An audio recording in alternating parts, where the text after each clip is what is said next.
Yeah. Sorry. The YouTube app crashed. Nenzi Jako. So I'm back. I'll just wait for you guys to come. Just to remind you, the question we have on the deal is Mr. Lucius is asking what business he can start with 15 million. And someone told him to start a border spare parts shop, Mranamgamba electronics shop, Ochitegera. So let's wait for the rest of the people to come back. Your Mercedes Benz E320 modern cadde. Etera okuba mu 111 engine oba V6. Yeah, welcome back, whoever is number one again.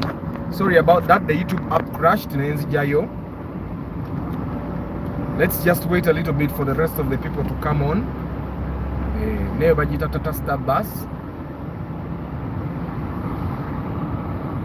Munange Martha, YouTube crashing. Name booting, it booted me. Yeah, so I had to create another. Yeah. So katubalinde ko bakomewo. Demo tutandikire we tukomye. You guys want to buy yogurt? No? Very good, economical. Yeah, so tubadde mu kibuuzo cha Mr. Lucius. With 15 million, which business can he start? With 15 million, which business can he start?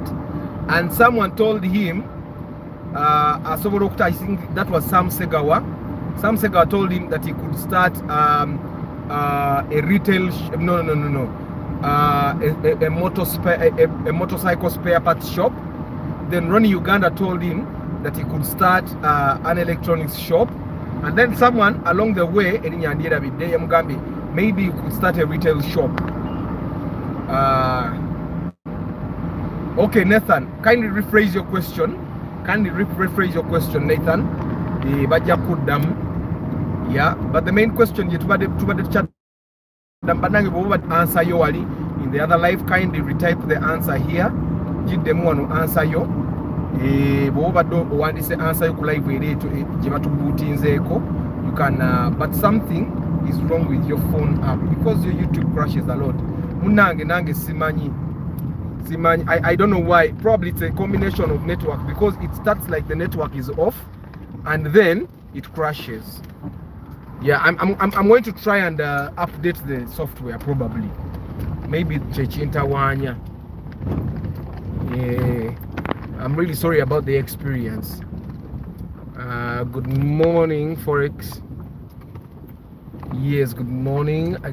Anange, sorry guys. Let's continue answering the question Lucius Yatuwade.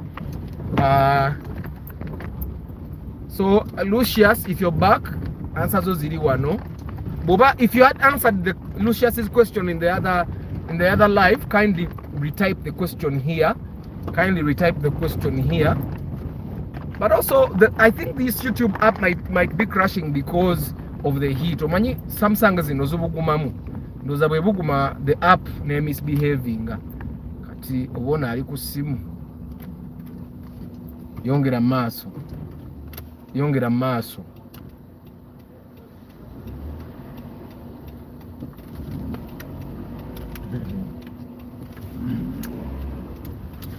Yep. Rushing in a rush.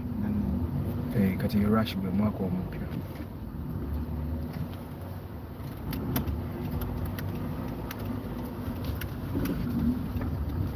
Yep. So, Mr. Lucius's question is, what business can he start with 15 million Uganda shillings?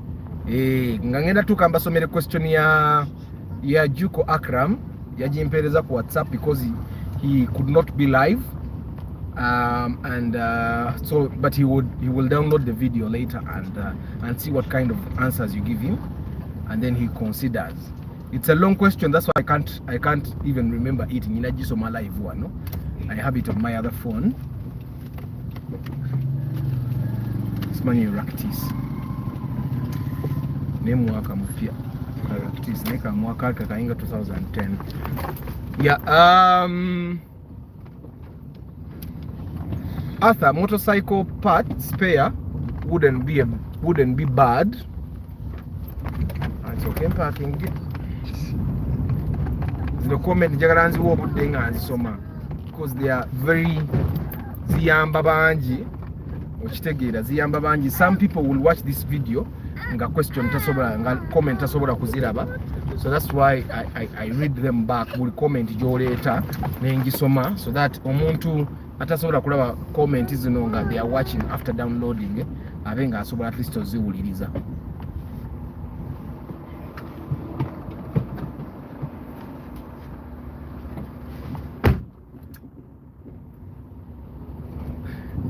Yeah, good morning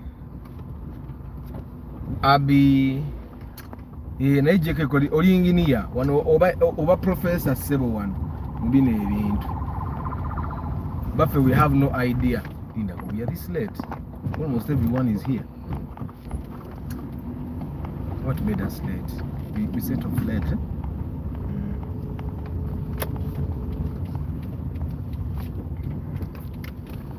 So Mr. Lucius's question is, if you have just come onto this live, what business can he start with 15 million shillings? What business? And let's stick to the businesses that have a high success rate. 80% of the businesses actually survive. Yeah.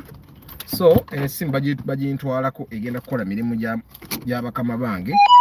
So let me just read the question. Akram.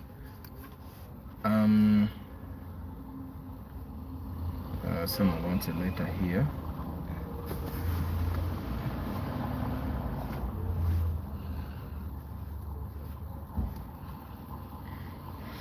Let me read the question.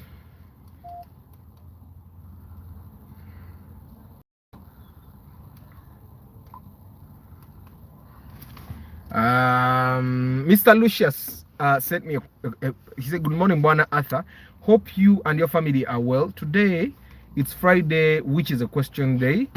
Due to my work schedule, it's a bit challenging to join live broadcasts, but I always download and watch later on all broadcasts. Since I won't be live to raise my questions to our colleagues for advice, I request to pass them in advance so that they are discussed, and then later I will also watch and receive the responses. Now, here is the question.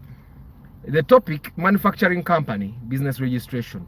I'm currently planning to divert my new house, still under construction, from the purpose residence format to a food, poultry, meat processing format. But in the process, a few questions came up in my mind concerning company registration. Now, guys, listen very carefully. Question number 1, when should a starting business be registered as a company? 2, if I'm still at the construction preparation level, is it worth to secure a legal business company name even before getting ready to start? Okay, I'm assuming this is number 3. Is it worth to secure a name and then go on with your preparation, like construction, buying, setting up the basic equipment, assuming that's okay to register before starting to operate? And then the last question is, assuming that I registered first, what benefits as a starter will I gain in terms of URA revenue? So those are Akram's question. Katinzikute, I'm going to, because I have to submit this form to the person that is going to use it. Please remind me, someone wants a letter. Okay. I have to work on it when I get to office. Yeah, so that was Akram's question. I'm thinking you guys have got it. So Mr. Lucius is saying, a motorcycle spare wouldn't be bad, but I think it needs a mechanic man on ground, and thanks Ronnie. I also love an electronics shop. Okay. Then Arthur, just first uninstall and reinstall YouTube or whatever, but first clear its cache. Oh, that's something I haven't done. I haven't cleared the cache. Okay. Juko Nathan is asking, can I start a bar business with 10 million away from Kampala, and is it a good idea to start it when you are renting its venue? Okay. JK is answering Mr. Lucius's question. If you knew about women's clothes, 15 million would make you good money. I also think clothes is actually a good thing, not just even women's clothes. I think women clothes in general. Yeah. JK is saying, but like I wrote before, prior knowledge of how to go about it is paramount. Yes, definitely, JK. So what JK is saying, Lucius, is that totally a business thing, I don't have an idea about it. it's a good thing for you to have an idea about a business nga tonagissaamu sente zo. Yeah, I also think that you should not invest all the 15 million. Tataka business, you also require at least 5 million in the beginning. Or take him work at 7 million. Or sikazazili center and dollar because business again asigarangi yagara yaka center as time goes on. As time goes on. And also you need to know bobo genda kozesa mukozi yenna abakozi olina okuba ne sente zobawa tolowooza nti business yegenda okukola sente. Normally when you're starting a business you need to understand that businesses break even in about 3 years. Businesses break even in about 3 years. Okay? So if a business is going to break even in about 3 years, it means we know once in your business plan and you calculate how much cost you're going to have for the 3 years and make sure you have that money for 3 years. Bobatoziina kiyinza okubeerera ekizibu, you may panic. Business entanga ogiryamu sente nga teweetaaga kukola ki kuziryamu okitegeera. Any advice with the laundry business, guys? Raymond is asking advice on the laundry business. Yeah, so Lucius, I think businesses you can break even in a year. With the idea that you'll break even in like 3 years. So if you break even in like 3 years, you have to have all the money to run that business for 3 years. My girlfriend asked me for 4 million to start selling clothes in Machindi, and in just 1 year she moved to Angels Plaza in town. Kitegeeza zikola sente JK engoye z'abakyala ezo. Yeah, so hey, how are you? Okay. Let me repeat Akram's question. Akram asked because his house jali mukuzimba, he's going to divert it and kokolera mu meat processing, and he was asking, is it advisable for him to register the business before he starts working? No.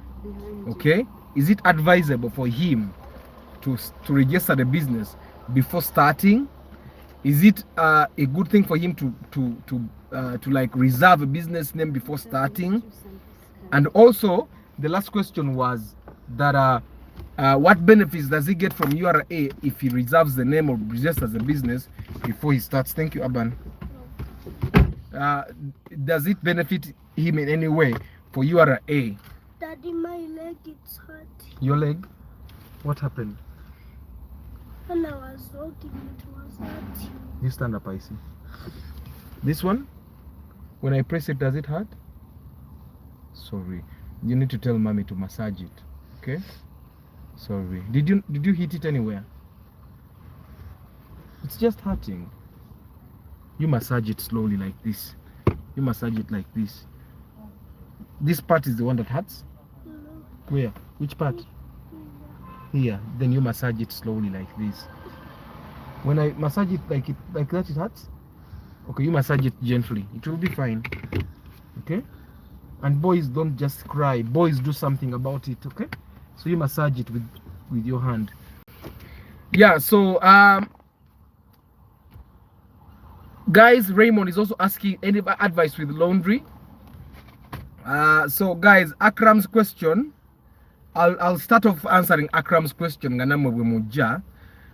For starters, Akram, I think registering your business at any stage, whether before you start or during you start,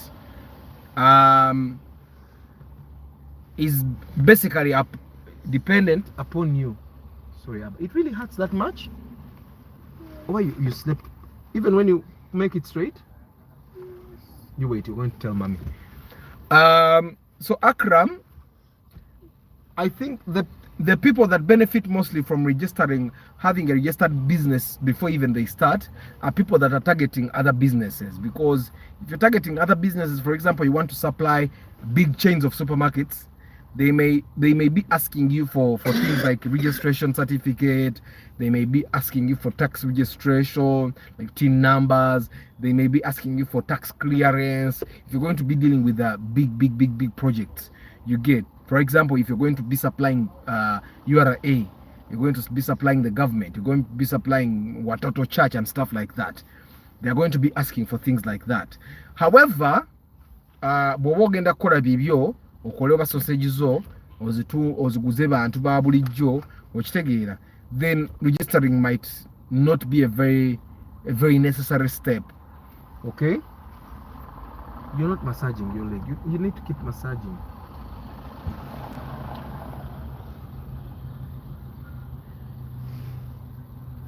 Yeah, so you stand up, Aban. Stand. Aban says his leg is hurting. What do you think happened? Hey, you need to tell us what happened. Sorry guys, this is also important. I'm gonna be here. Yeah. Sorry. It's okay. You have to be strong, huh? Can he walk? Yeah. Let him get out and walk. Maybe an Aban and Nali, but why did you? I do it now? Is he limping?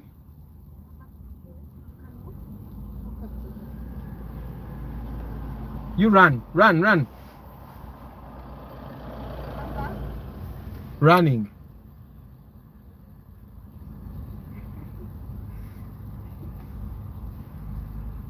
You need to keep checking on him. Yeah, sorry guys. That's also very important. Family is important.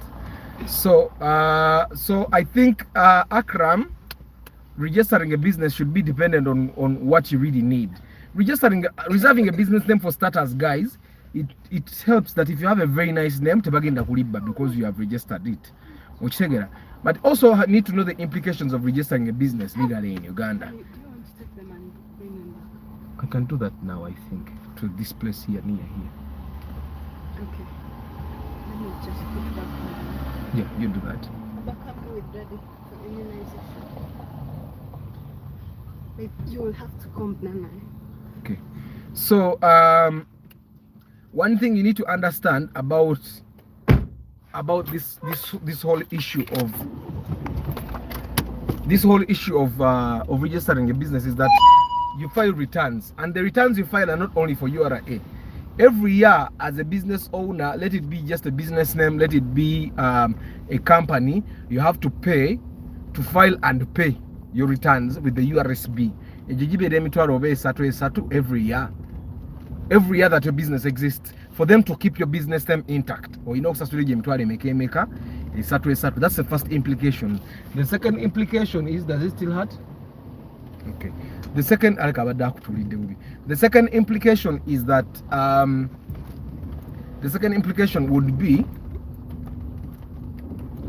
would be that then you also have to file URA returns. Or not filing returns, you need to have proper books of accounts. Because some businesses, especially if you're going to be dealing with big businesses and you're going to supply them with stuff, you're going to give them products or services, bajja kugamba you give them audited books of accounts. And you cannot have audited books of accounts unless you actually have books of accounts. So that's another thing that you have to have in mind. So I think Akram, I've answered you, but it's a good thing to have your business registered, because of era respected. You cannot have things like invoices, receipt books of a company that doesn't exist. Also, in a way, having a business that is registered kind of protects you as an individual. If your company, for example, since you're going to be producing meat and all, produced a batch of meat that went bad, people will not sue you as Juko. They'll sue the company. Okay? Let's say your business is called Judge, because you're Juko Akram Junju Judge Limited. So they'll be suing Judge Limited. Okay? They'll not be suing Juko Akram. So in a way, you're protected. You need to understand that a business that is registered a limited liability company is an individual in itself. Chiva, it's an entity. A business that is registered as a limited company exists on its own. Yonga yabera kumpi muntu ajudde. Chitegeza, dealing with a business that is registered. Chovoraba, most of these companies ezibba abaana bano kangambe bagenda kucheyo. Bananyini company tebakwatwa. Because you dealt with a company, you did not deal with an individual. You need to have a very good lawyer to find a loophole under which they will come to arrest the company owner. Because you dealt with the company, in actual sense, obo banja company. That's why lawyers, I think, they don't register companies. Lawyers, binary registration, never accountant. There's a way they register their things. It's kind of like partnerships, and they're accountable because for them they are professionals. They're held accountable to everything that their firms do because they cannot be because bw'osanga katugeze nga Patrick obuzosanga nga Patrick's law firm is Asiku and Company Advocates. Okitegeera, so Asiku and the law firm cannot be differentiated. Bebamu kitegeeza law firm eyo bwekola obuzibu, they are held accountable. However, let me show you this company. For example, that company is called Vaccine Ketic Group Uganda Limited. Batwala abantu bweru. If you come and deal with that company, okay, ngoyagala bakutwala ebweru, company nekubba, you cannot go to the director of that company. Okitegeera, you cannot go to the director of that company. That company in itself, it's an entity that deals on its own. So the directors, yes, are accountable, but basobola okufinding a loophole in the law okuwona omusango gwonna. Okitegeera. So that's the other advantage that comes with registering companies, especially when you're dealing with things that are fragile. Otegeera kye ngamba baba. So registering a company can help you also in that way. So then you can decide whether you want to register or not. Remember, a business name doesn't do the same. A business name is a business name. It doesnn't make you immune. Omuntu bwajja dealing, for example, with Arthur Chisenyi Marketing, it's not registered as a business. Akyadiringa nange kitegeeza asobola okunsiba. However, omuntu bwaba dealing with the company, that's a different thing. Okitegeera, because the company is registered and recognized as a legal entity. A company can deal on its own. I don't know if I make sense, guys. Era bwobanga odiringa osasula sente for anything and it's a company, you need to be very careful, because that office agosanze mu office tosobola kumala gamusiba. Okitegeera, awo oba odiringa na company. Kyova olaba nti ebiseera ebyasinganga bano ba MS aba property masters bo tebabasiba because company yabba abantu, si director.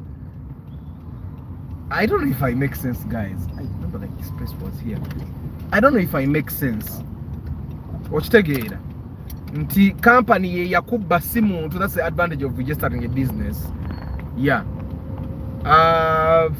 Ngenda kasoma ako kantu ke wali wengine okuparkinga. There's a health center this way. She's very near.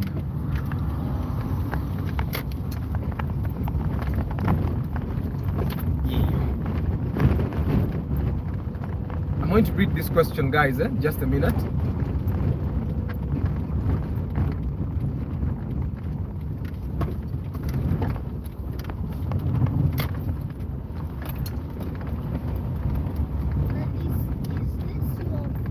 No. My office is a different one. Yeah. This is just another place.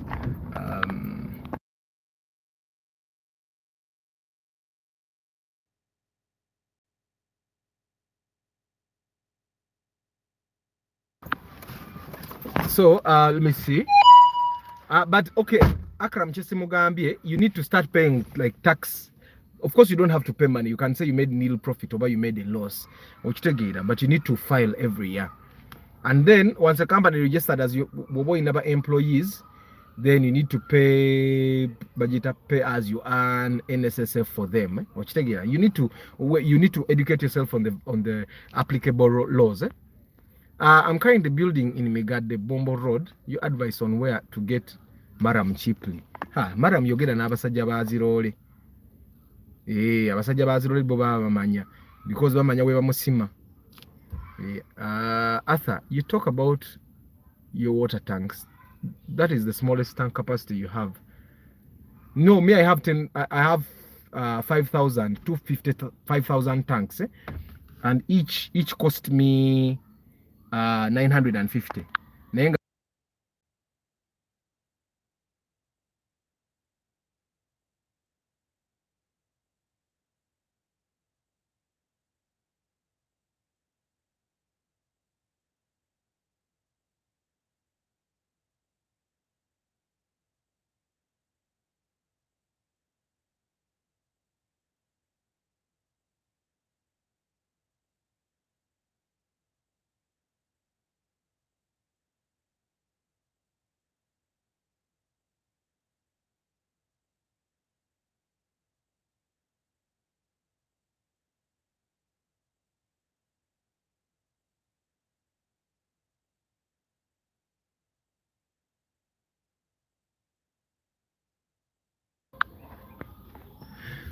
After I talked to echa tank ndoza nkuzemu innocent, I have 5,000 liter tanks, and each cost me 950,000.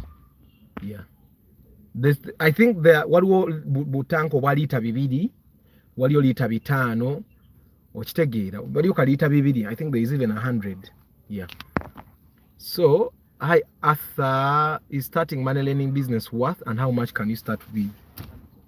We bring them, Okay. So, no, let me pass this. So you guys, sometime back, some guys abakola immunization bajje ewange naye nga tebambadde uniform, tebalina identity card, nembagoba, okitegeera, and because they did not identify themselves. So today I just thought, let me take my kids for immunization at a health center. Yeah, so if you have kids nga baana bato, you need to take them for immunization. Waliwo eyo gye bayita mass immunization, eya polio. So you need to take them for immunization. Ndi wano n'omusawo nkimanyi, he's not like a spokesperson of the health ministry, naye asobola okwogera nga tali ku kamera. Si kyekyo musawo. Good morning. I'm okay. Ndowooza tokkirizibwa kujja ku kamera for to be a spokesperson. It's okay. It's okay. So I'm here with the doctor that is going to work on them. Doctor, what is the advantage of doing this? It's an additional polio vaccine, right? I don't know whether they have the cards. Immunization cards. I think their mom has it, has them. And I see this one. I see where the can now.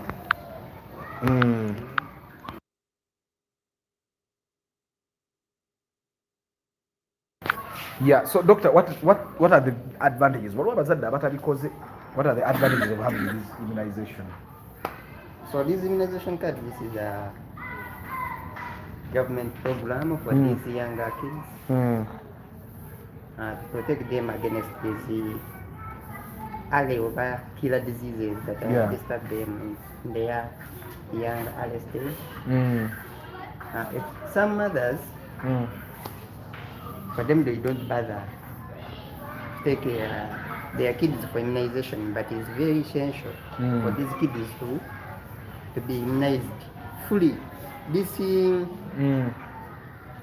program, most mothers, for them, they think that after they have jobs of in the hospital, you know, we have like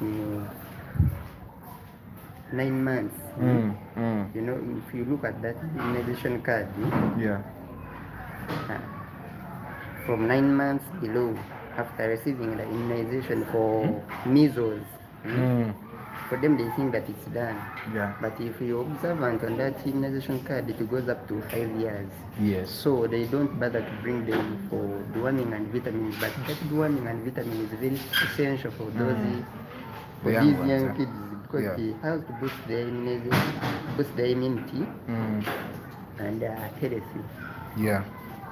So for some mothers, they don't bother for the other injections of 9 months. If it's done, and they become reluctant, which is not good. So you have to record them when you bring them. So this one they have to receive their even vitamins and all. Vitamins and dewormings. So I bring them on Monday. You bring them on Monday with the immunization cards. Okay. They receive, and I don't know whether they, because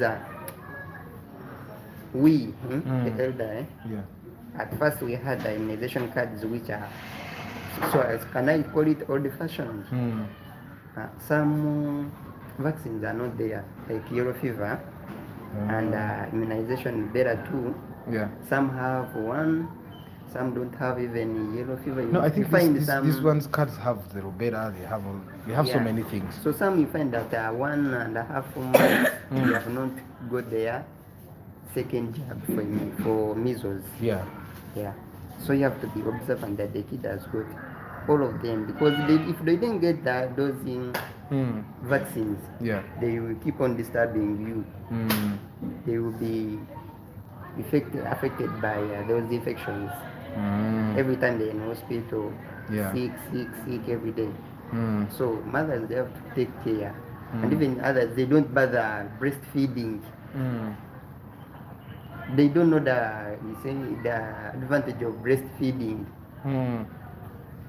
Some they just say, for us we have what to do. They keep on using bottle feeding, which is not okay, because that bottle feeding, it has increased even infections. So you bring them on Monday. Okay. With their immunization cards, because I cannot give them without recording. Okay. Yeah. Kare. Thank you very much, doctor. So there you have it, guys. If you have a kid that is below 5 years, muzeyo bademba muwe obudagala immunization.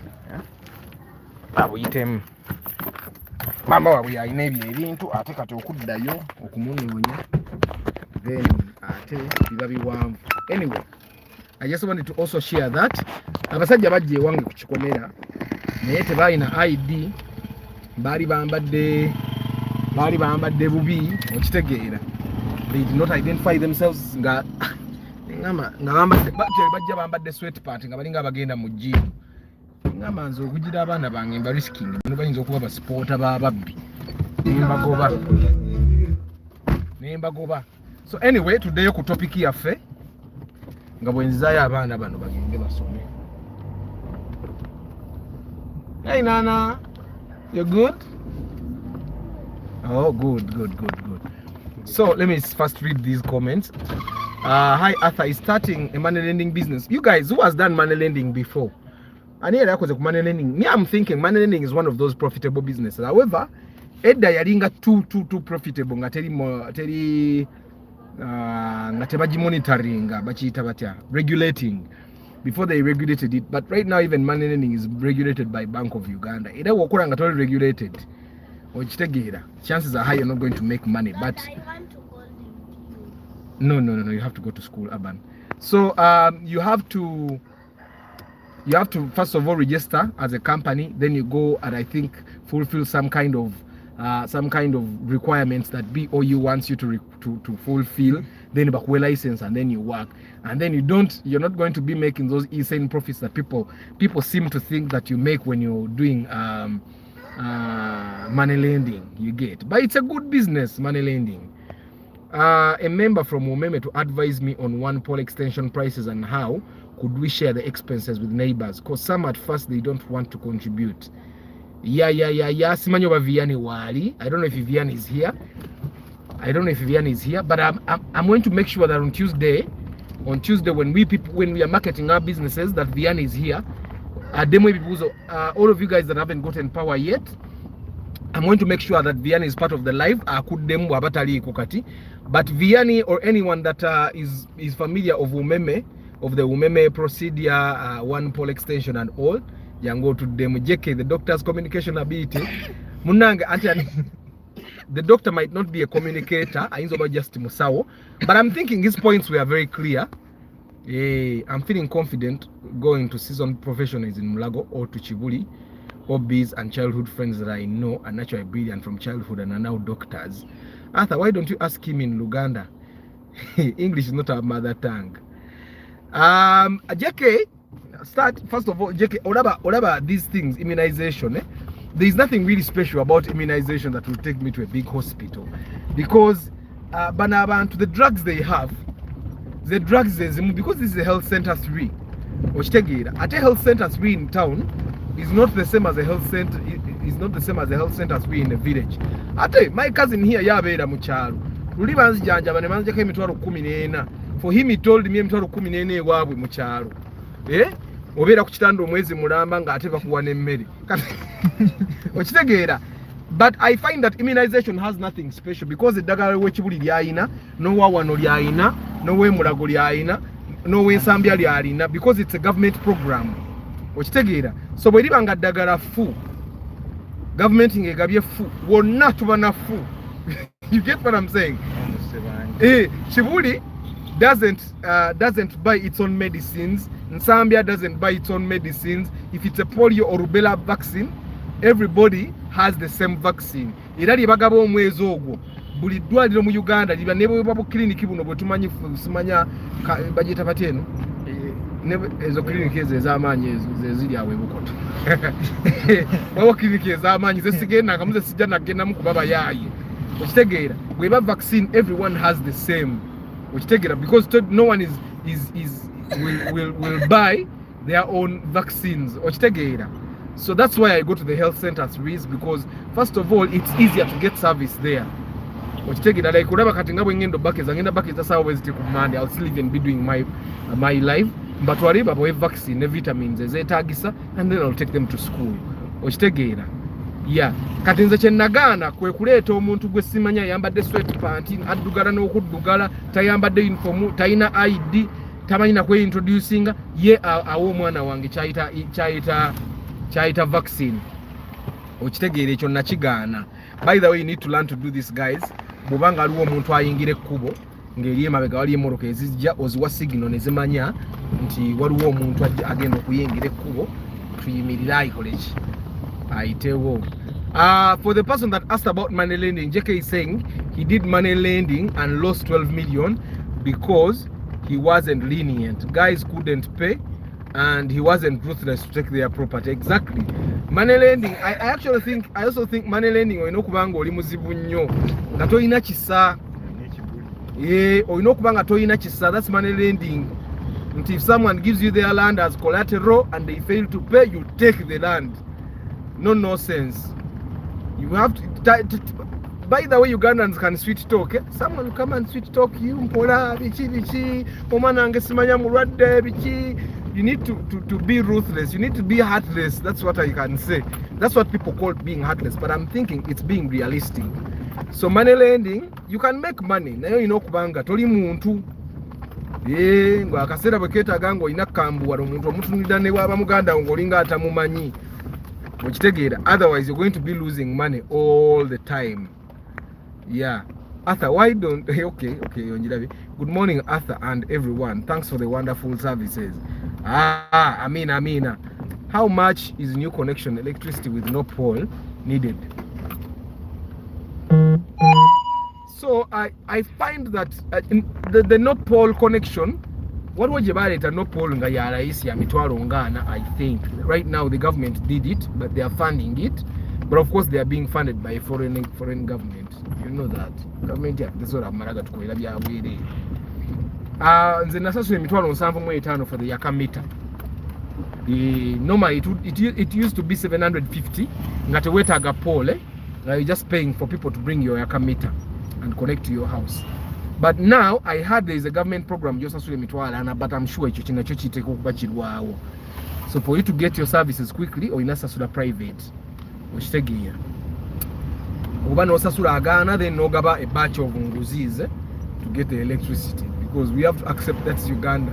It works. Actually Uganda bogezako okwefuula omugezi you don't get power. Let me tell you, one of my neighbors yagenda n'agaba enguzi mu ntandikwa ne baleeta amasanyalaze ne basika poles 3 bw'atuuka abantu beyawo enguzi ndoza nga baagalayo some extra money ne yeekyanga n'agenda ku branch n'ayagala alaga amaanyi agenda mu mwaka nga talina masanyalaze okitegeera. First of all basooka ne bamuconnectinga without yaka okitegeera. Basooka ne bamuconnectinga without yaka.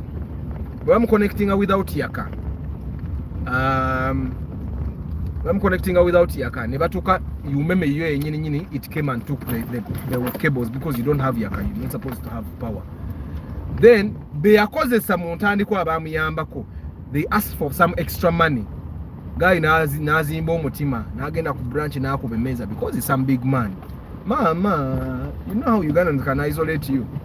Buli gwe bagamba gundi munamu amasanyalaze. Process yaddayo buto. And no process ya Uganda we bateri mungu zititambula up to now since like Easter last year. It was Easter last year paka katadda tafunanga masanyalazi kyokka nga poli yasika poles 3 okitegeera.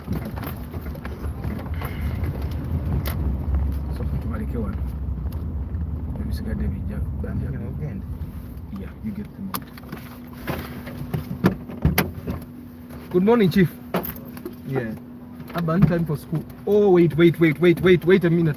Where's the brush? Aha. About vaccination, any health center can work. Yes, Michael. Because vaccine is I have no hope of ever getting power at mom's place. I'll just do solar. Yeah, by the way, solar. At JK, if you import your own products, that's enough. This is a game of it. This is a mass one.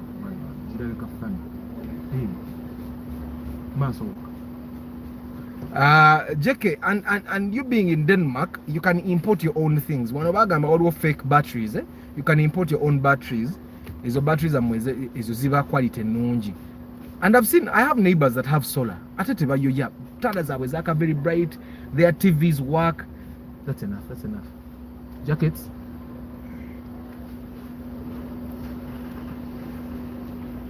Autocorrect keeps changing my words. I realize after sending. I know. Why is Toyota Vista Adeo cheap? It's VVTi and bigger. And the Vista Adeo doesn't have, not so many people like it.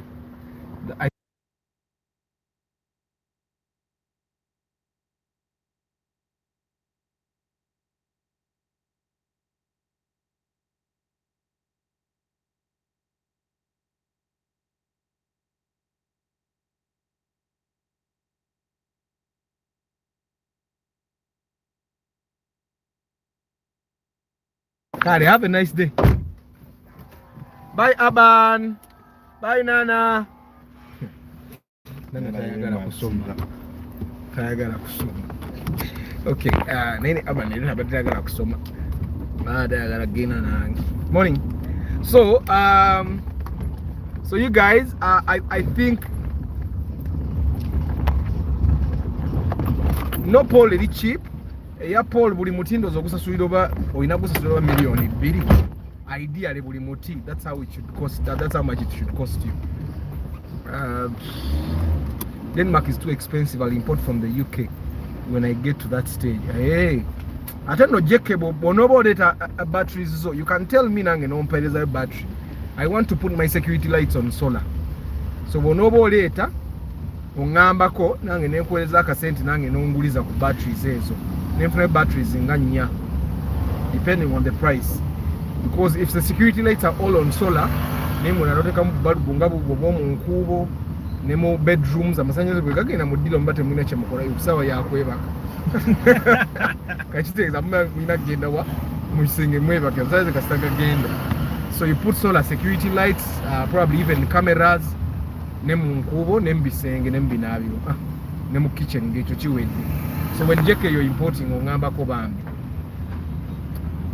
Yeah, so Mr. Lucius, I'm thinking you got a couple of answers. Someone asked, I think it was Juko Nathan, he asked that can he start a bar business if he's renting with about 10 million. But this is knowledge that I've read about. This is knowledge I've seen people, this is things I've seen people go through, things I've seen people say. Now, Joko, before you start a bar business, one thing you need to understand that the bar is supposed to break even in the first year. Botandike bala, oyino kujayo sente zo na amagoba mu mwaka gumu. Why? It's because abantu batijja ne bar empya ne batijja. Ate ye bar bwe juza bweti. Ngane ba neighbor nabo nga waba watandike bar omulala. Kati jukire eri yebere empya gwe yongeegwa. That normally happens within a space of like 24 months. Chitegeza, you need to break even in 1 year, start making some profit, so that in the second year you're only making profit. So you need to be very strategic as you're starting that bar business, so that you put it in a place where you're going to make your money and make it very well. Kasente kukaveyo kalime kufa atenga kavayo mwaka gumu. Otegeera ndowooza Juko. Also a bar business, babira munyo. Oyina okufuba okulaba nga you have a system that can monitor cameras in place, because abaana batunda omwenge ne bagureplacing. Atunda crate zo nnya n'aleeta crate nnya empya. N'agamba leero titwatunze. Okitegeera. Kebeere ennyama bw'oba otaddewo ennyama. Abeerayo ne kilo ze ez'ennyama somewhere. Eyo bw'agitunda nga replacing agamba ennyama tetambudde yavunze n'okuvunda. So you need, bar business has to be monitored a lot. Most of these businesses that work, ojja kusanga nnyini business naye mwali. It's like a restaurant business. okitegeera. The restaurant businesses, family business nga restaurants zisurviving nnyo okusinga business ezitaliimu monitoring. Bannange mulaba abantu bwe bavuga zebra crossing ne baziyita mbaagana kutomera bantu. People are actually surprised when someone stops at a zebra crossing. It's like it's not Ugandan. I think this is one law that should be implemented. Stop at the zebra crossing, it's only human. So so the bar business is good, but it needs strict monitoring. It needs strict monitoring. Obutakola loss. Bwotakola monitoring ebiseera ebisinga ojja kukola loss naawe ne mungu akwata abaali. Miliyoni z'okkumi nga bw'ozitaddemu zijja kufa. Afata abaali takwata abaali. Twayogeranga mu buto bye tusigala twogera kasitayibanga tetuli corrected. Okitegeera. So that's a Spatio G edition. Omwotoka ogwo bannange bulungi. Naye nze mba nkaagala mu manyo mulyoke muyiye Spatio bwekaaba ku bbala. Ye nga kali mu manyo. And the Spatio, that one can be changed to manual if you find a good mechanic. My close childhood friend is the medical doctor of Case Hospital, and she's been brilliant since childhood. I'm just that guy that wasn't spark of a genius in people I deal with. Naye ng'oli engineer ng'ogamba you are not a genius. Golooza obwa engineer bamala gabugwako. N'ogenda n'obukolera ne Denmark. You are brilliant, Sam. You are brilliant. Toyota Vista agambye, Toyota Vista is just, people that just don't like it that much. That's why it's cheap on the market.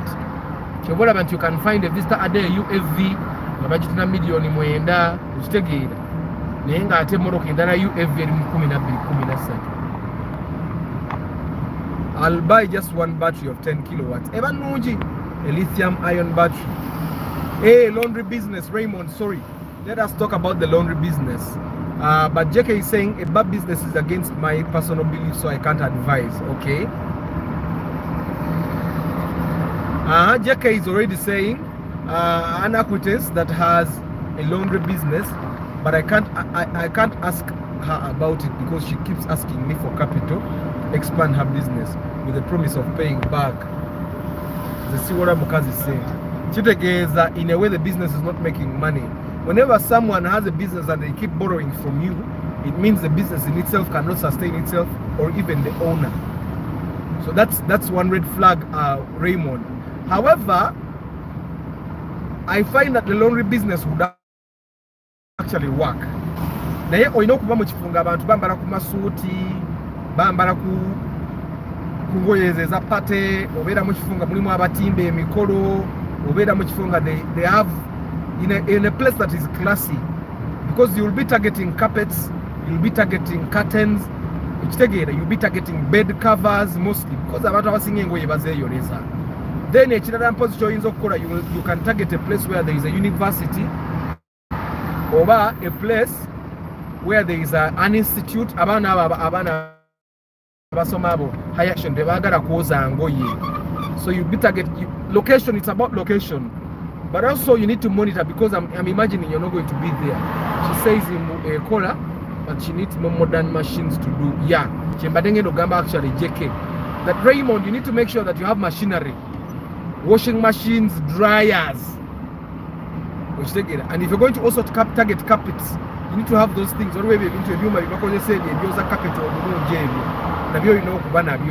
That's where most of your capital is going to go. But also, if you're not going to be working there, you need to have a billing system. Billing system, okay? You need to have a billing system, but you also need to have cameras in place to monitor. You need to have a monitoring system. Business Uganda is a monitoring, but Uganda bagezi. Atesi baganda boka. I think tribes zonna katizigezi wadde. Zonna.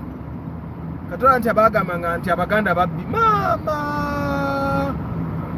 Tonna gwa kulugu baranga mugezi. Mama nyabo akubba n'akuwogoloza. N'okogga. So kat all tribes in Uganda bagezi. So you need to make sure that you have a monitoring system in place. Okitegeera. IST empya yiyo abajagala. I find that it's overpriced. I don't like it. Baka seera nnyo. You'd rather buy that Spatio. Yeah. So I think Raymond, she left Switzerland to do that business. umuntu ave Switzerland ensubira yali badde alina capital akagula ebyo machine ate jeke I'm thinking oyinza osanga omuntu oyo nga yeekwasa mu machinery yeeganye biki naye nga naye bakasitoma bakwata bubi. Arthur is starting a depot worth starting and profitable. Now, Karen, I will tell you that most people that think they have depots don't actually have depots. They have distribution centers or distribution points. Go kubera ne depot ya Coca-Cola. Karen, kubera ne depot ya Coca-Cola, you need over 60 million of capital. Ezo sente 60 million oziwa Coke. Toba nazo in cash. Ate you cannot just start a depot. Those people okubera ne depot, they limit. Baba itana about distributor, I think about Coke. That's the only way you make money. One of the small ones oyinza obutakola bulungi. The best way for you to make money in the depot business is for you to go ahead and reach a company ngabo onogenda kujesa nofuka distributor wawe, for example in Greater Luweero region. Normally buying a cap nebaga twetaka million nkaga zi depositing ku account yaffe. Kati when you deposit that money ebyo byonna byolaba branding, trays, amata nebakuwa, but they also give you targets. Nebagamba buli mwezi olina okutunda sente bweziti, buli week olina okutunda sente bweziti. Kati gwe noonoonya ate bali ba distributor abatono naawe n'obawa target zo. Okitegeera? Kati marketing yonna ebeera done by the company. Okitegeera? It's a very good business but needs a lot of capital. Okitegeera? Auntie Alan, those two cars are overpriced because the IST and Rush, they are overpriced because they have demand. Okitegeera? So Karen, depot nungi, but me I would only advise you to be a distributor. Kyekirimu sente. Nti bw'obeera distributor wa Coca-Cola, kati you can imagine bagamba Balam, one of the ways he made his money, yali distributor wa Coke in Kampala. Nga all the people that sell Coca-Cola bajja uwe. Ate those people have control. Nti you cannot buy from the factory gwenga nti ogenze gula creating ya tosobola zigula ku factory. Era when you go to a factory, they'll send you to their distributor, their regional distributor. Yaba akola sente. The thing, the advantage about it is, era muntu alina maybe 50 million, 60 million, nga you're thinking about a business, go to a company, a big company like Jessa, like Fresh Dairy, like Coke, like Pepsi, and go and find a region, yabata ina am distributor, and ask them for distributorship. You will make money. Okitegeera, because bebalanga. Bebakola ki. The other advantage that comes with being that big distributor is that promotion is onazo nezigenda maaso mu ggwanga. Ebirabo bituukira wuwo. Nti tugenda gaba t-shirt, tugenda gaba masaawa, tugenda gaba motoka, distributor yabeera with that power. Ate ba distributor balina ne bonuses ze bafuna buli wo reaching a target. Okitegeera, it's a very very profitable thing, but if you're a distributor, bobeera buno budipo obutono, gutolina incentives ofuna ebiseera ebisinga. Okitegeera, you only depend on the sales commission yekka, and you do most of the hard work. Because distributor waba na ababu dipo buno butono, I'm thinking that's the depot you're talking about. Distributor yaleeta wuwo. Ate naye okukizobere dipo ye naye agenda kuwa agamba olina okuba ne katukutuku oba olina okuba ne pichi. Okitegeera, so I'm thinking rwana nnyo ku distributorship, not a depot. Kuba depot obanga omuntu alina retail shop oba wholesale shop, okitegeera kiyinza okukusala olumu. Yeah, but distributor tasalwa, distributor tafiirwa. That's the thing I've realized about those things. Yeah, but it can be worth it depending on the math. We've also got math. Like tell you guys, always have a business plan. Jiwandiike tobeera nayo mbwongo because obwongo obwelabira. But you write down your business plan. For everything I start nze mbeera ne business plan nemmanya nti ngenda kukola bwenti, nkole bwenti, I'll market like this. This is the budget for marketing. Okitegeera Kruger yine empya temugamba saaji balaze. Kirabika bulungi ate tekimanya eri Kruger enkadde. Ate no yakitaddeko ne buggaadi bw'amataala obulungi. Amataala gana kagabbeeyi kati teyeeteekera lwakuba ate n'ezo gaadi nazo bwe baba bagitomedde obulungi ate gaadi etuuka etandika gyo okwonoona naye nga Kikuluga kyo kirabika bulungi. I think that's like a 2009 oba 2008. Abasinga balina Kruger balina 2004 2005. So you guys, bootu yange ebadde nga yeggula nga bwe nkuba hampu yeggula kati ngenda wa musajja agikanika. Oli guy, you remember guys, I've been telling you about the guy abakola enzigi zokka. Bali eno bwayise. Bo bakola nzigi zokka gwe bo ino olugiro nga bw'oluggala bubi lukubagana. Bano these guys that have rough forcing enzigi zikubagana, bootu ekubagana, those Land Cruisers, ono guy akanika nzigi zokka. Talina kirala kyakola. Musimanya kufuru yange yafa bichi that's his specialty. Era garage yabwe byekola byokkaso gyendaga. Then nveyo ndio kwengene nkole emirimu gy'abakama bange. What is needed to start a courier company? Oh, that is something I have to host someone probably one of these days to bully what it needs. Probably I'll do an interview on that. I have a brother-in-law, bawa muganda wa mukyala wange. He used to work in DHL. He left DHL na ene gyali akola in courier, so he would know. Man, in the other senior business plan, I just buy land and hold. But you would need some sort of business plan, JK. But writing it down makes sense. And I'll tell you that I write all my things down. Every time I go back and look and I say, okay, how far am I with my plan? How far am I with my targets? A business plan helps you with targets. Targets. I'm thinking, well, you just hold land because it's not really a business that you're to there. Because story one. A business to make money, you need to have a business plan and then follow it and probably amend where you need to amend.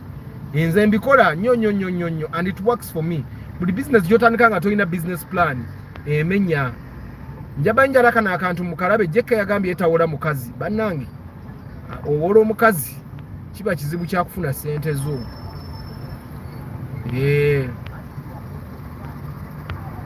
See, woman ending does already answer your JK.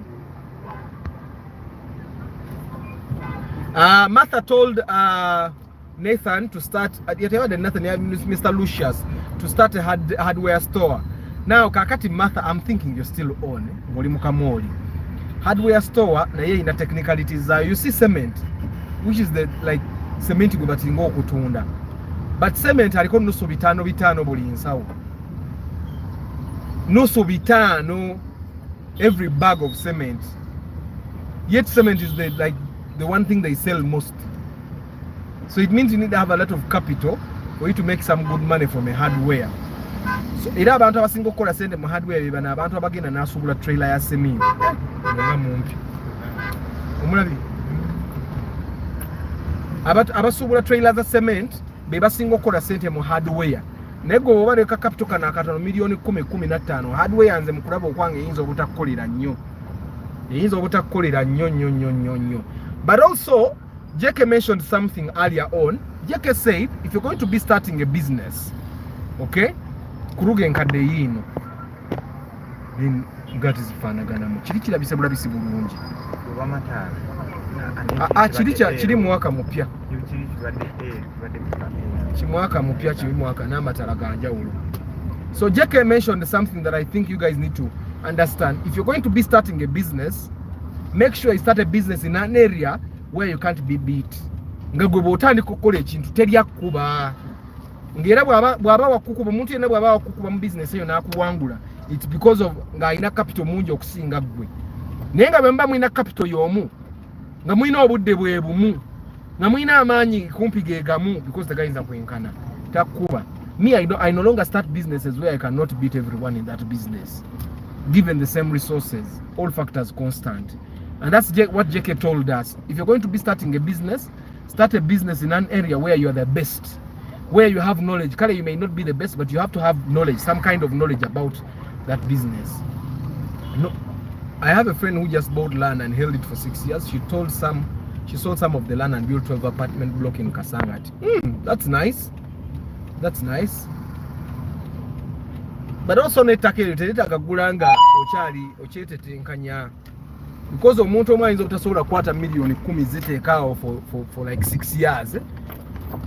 Kyetaaga ettaka eryetaaga okugula when you have some extra income ng'olina muda bajetukanikira ebintu mu bikuba okuba eno oyingira. Kati bano abantu we bati fe abaludde mu mamotoka ffe tubamanya.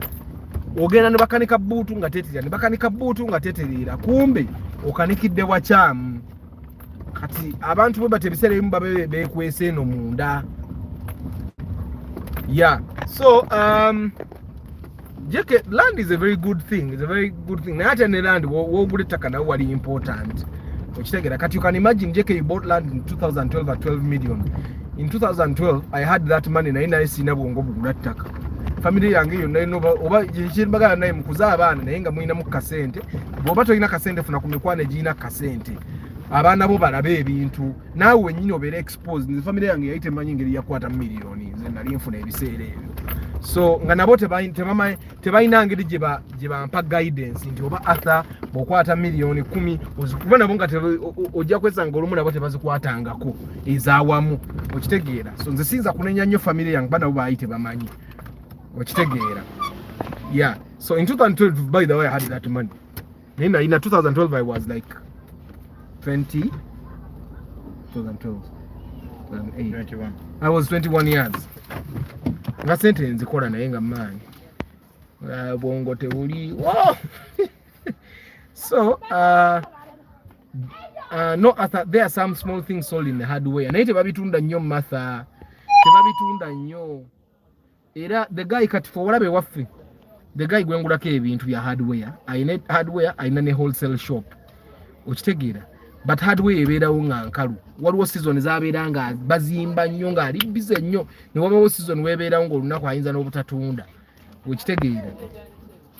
I also have a friend who had a hardware but he said sente zirimu in small things. Ziri in small things. Small things like what? Good morning, Bam. But even the employees still the small things exactly. Ne hardware nayo yetaga monitoring ate y'amaanyi so kubabuzo bajja miru yazze. Bwaba yazze nga yekwese yajja nkoleko nve wano. Yeah, so a hardware could work basically. Bw'oba olina math waayo omanyi buli kintu kyetagamu math waakyo. Bw'oba olina math w'ekyo ekintu kisobola okukoya naye bw'oba tolina math waakyo. I also didn't know what to do with the money. No, at least wali omanyi okugula ettaka. But I can tell you by the time my family told me Arthur lwaki togulayo kataka nze nga nagula dde ettaka lyange. So nze nenoonya bwenoonya nezuula n'emikwano. So kati ebiseera ebisinga emikwano gyokola negyo gikuyambako. I was making at least 5 million a month when I was at university at MOOC back in 2004. But we just ate all of it. Yeah, but I guess that's a learning curve. Fena tulina learning curve ogenda oyiga no okitegeera. Yeah, tuyiga buyizi kati ate kati generation yaffe abaana abaffe tulina obbagayidinga ate bo ne bamanyi ekyokukola. Ojja kwesanga it's our generation that probably woba wakulira mu family nga njavu, you break the chain of poverty with you, starting with you. What can you advise about money lending business when I return? What? Say? The money lending business in the sijukolangako as a person, but I know it can be very profitable. People need money. People have cash flow issues. Abantu abasinga batunda amataka gaabwe. Kyembadde ngamba Jake, if you don't have a lot of money to hold, it's quite hard for you to buy land n'olituuzaawo. People sell their land because they have cash flow issues. Okitegeera. Naye nga ate waliwo business ze baali badde batandika n'asigala nga alina cash flow naye tebamanyi kikyakukola. So money lending could be you bridge the gap of cash. I think with cash flow is your merchandise. Kitegeeza money lending is actually something that would work because abantu balina cash flow deficiencies. Naye olina okubeera nga olina omutima omugumu omuntu aku sweet talking nga n'akulagana ku ye n'olowooza nti gwe kitaawe. Okitegeera olina kuba muzibu nnyo in money lending, otherwise esobola okukusuula. But you can start it. First of all, register a company because that protects you. People don't deal with you directly, you deal with the company. Second of all, you have to be compliant. You go and register probably with Bank of Uganda or that regulating of authority. Then you get the necessary licenses. My mom wasn't broke, but she spent all her money on educating us in the best schools. She didn't get to invest much. My parents died when I was 2, both of them. So jajja wange nankuza nga yetetenkanya ate jajja wange yalina weakness nga buli gwalaba ayagala muyamba aba aweerera Arthur n'alaba omwana wa muganda nga muganda we munaku nga naye amuleeta kwegamba ne time loze yali kozeseza okusoma financial things teyagifuna nga ali mu kupatikanira abantu balala okitegeera. talk about Toyota Volts, nice hatchback. Bana nkirabika bulungi naye tebirabika, so I don't have a lot. 5 kids and 2 cousins all under a single woman. Man, that's a lot. That's why I have 2 kids. Sinza na kuongerako okujjako bw'obungamba zaala yaakaana nkuwe million 15 awo nkazala ninkateeka ate omwana gwe bakuweddeko million 15 because on average omwana yeetaaga million 9 okumulabirira paka university. Okitegeera nga omutute masomero aga layisi million 1.8 obuki kata amasomero ga layisi ago tegakyalabika nga malungi. Anyway, so I'm thinking we have covered basically all the questions that have been asked. Innocent ngenda kudira on Toyota Volts. I just have to do research. Tezirabika. Oyinza okuvuga Kampala yo nayo n'olunaku lulama nga Toyota Volts we wantu wonna. Okitegeera. And that can't be a mistake. So you guys, thank you very much for being part of this live broadcast. Don't forget, if you're watching in Kamoli, if you're watching this video later on, go download Inze, later on there, every Friday we have Question Friday. You ask questions about everything, business, family, life, cars, ebibuzo byonna to be done. My sister started a kindergarten daycare school and hired some teachers, but now she makes money. Exactly. Daycare. Mukolo amasomero gakola. Yeah, my institute is going to be revived, by the way. We are reviving it. But we might be teaching courses that, of course, the first course that we teach is digital marketing. Yeah, so now you'll be able to enroll and do a 3-month course in digital marketing. Tugenda tukusomesa customer service. Awondi mulungi, awonange neewulira baba. Yeah. Wamuonya institution when you got. Kati kwa JK oli mugezi bwa bafuna government sponsorship. Oli mugezi naye walizadde kubanga bw'onoozaala abaana ng'okaddiye bagenda bategeera bulungi. It's a science. Buli bw'ozaala abaana ng'okaddiye obwongo bwabwe buba bukadde. Okitegeera, so abaana bazaale ng'okyali muvubuka ng'obwongo bwo bukyali butoototo. Restaurants make money but labor intensive and also they need monitoring, a lot of monitoring. Jamiru soko je wano bakulabe. Jangu wano ku mulyango gwange. Nkolera katale gwamanya kyolimpa. Ono omusajja bamuyita Jamiru, kafulu w'enzigi, buuto ekubagana, ebe ya rafu, ebe ya Land Cruiser, ebe ya taxi, super custom. Ono Jamiru ye kafulu waza akolera wano bwayise. Okitegere agenda okukola buutu yange. Nagenda ne ntikko obutebe bw'emikono mu buutu. Buutu neegaana okuddamu okweggala. Gwali bwana. Nagitikka nnyo. Siitibadde nginoonya. Nagitikka nnyo. Nerekera okweggala. So enamba ya Guy Jamiru jangu osome enamba yo. Sagala gikusomera. Gajja wandika. Boboy nawo wandika oba if someone is listening. You right. Anti Martha bwazaala abaana ng'akaddiye. Bwazaala abaana ng'akaddiye bagenda kuba bamungwa. Alina kuzaala kati. Gwe soma Jamiru enamba. 759 64 18 27 ye Jamiru kafulu w'enzigi. Enzigi zikubagana ne bobo era wano era abadde musanze akola taxi walinge taxi zino muzimanyi zikubagana nnyo. Super custom, Land Cruiser, RAV4, Suzuki Escudo izo zitera okubagana boost yuza nnyo yuzako side ya Jamiru. Obajjuka na kisako siliko. Yeah, so anyway, Salmini era ndi mukusiibula. Ndi mukusiibula bannange. How are you? I hope you're good.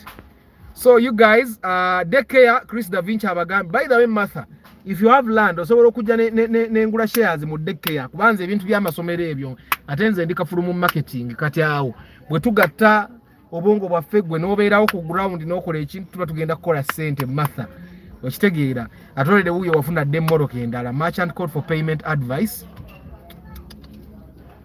Sikitegedde Jeremy, I don't get what you're asking. Merchant code, I think merchant codes are given to you by the telecom networks for people to pay you. Kitegera. Yeah. So Karen, a number ndozo ogifunye bwoba togifunye, you can watch this broadcast again live later. No gifuna. Yeah. So you guys, I have to go. Nyine baruwa mumpulidde wali nga njigamba mukyala wange nyine giweereza. So I have to work on it on my PC. Martha, of course there are so many people that were in the first broadcast. Thank you very much. Nyizo butabajjukira, but I don't take you for granted. If you're watching this live broadcast later on in the year, I don't take it for granted. If you share my channel with anyone, I don't take it for granted. Yeah. Martha, Chris Da Vinci, Juko Nathan, JK, Central Forex, Alan, Mr. Lucius, Bukenya Abbey,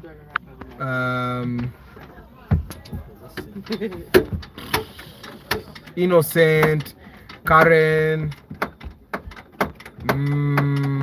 Pastborn, Luzinda Michael, Raymond Waswa,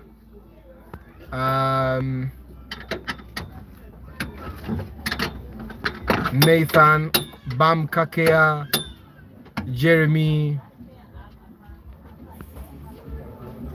Chris Da Vinci, Salmin,